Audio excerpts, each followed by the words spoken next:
শুধু ভেরিয়েবল নিয়ে কাজ করেছি, ভেরিয়েবলের ডেটা দিয়েছিল, আমরা সেই ডেটার উপর কাজ করেছি। এমনও তো হতে পারে আমার ডেটা দেওয়া নাই, আমি ডেটাটা ইউজার থেকে নিতে চাই। এই ক্ষেত্রে কী করব? ডেটাগুলোকে ইনপুট হিসেবে নিতে চাই। ইনপুটটা কীভাবে নিব? তো ইনপুট নেওয়ার জন্য আমরা একটা ফাংশন ইউজ করব, যেটা হলো স্ক্যানএপ। আর যেহেতু এটা একটা ফাংশন, তাই আমরা এইরকম প্রথম ব্র্যাকেট দিব। আরে আবার অটো সাজেশন আসছে। আচ্ছা, পরবর্তীতে সেমিকোলন দিয়ে দিব।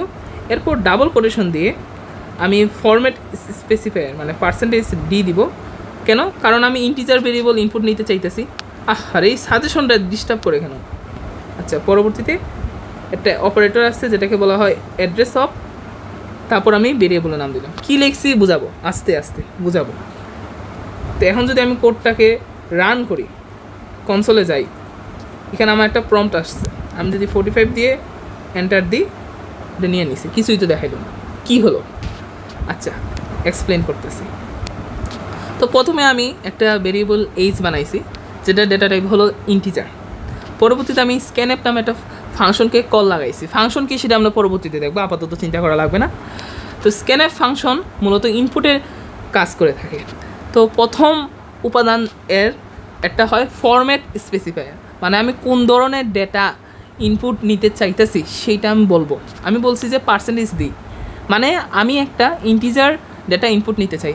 আমি পূর্বেই আলোচনা করেছি %d দ্বারা ইন্টিজার, %f দ্বারা ফ্লোটিং পয়েন্ট নাম্বার, %c দ্বারা ক্যারেক্টার বোঝায়। তো আমি এখানে বলছি যে %d মানে আমি একটা ইন্টিজার ডেটা ইনপুট নিতে চাই।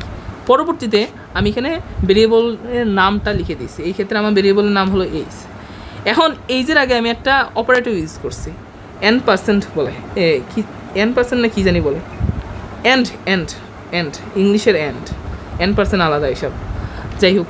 তো এইচ হলো একটা ভেরিয়েবল এবং তার আগে আমি এই অপারেটরটা ইউজ করছি। এটাকে বলা হয় অ্যাড্রেস অফ অপারেটর। এই যে এটা অ্যাড্রেস অফ অপারেটর।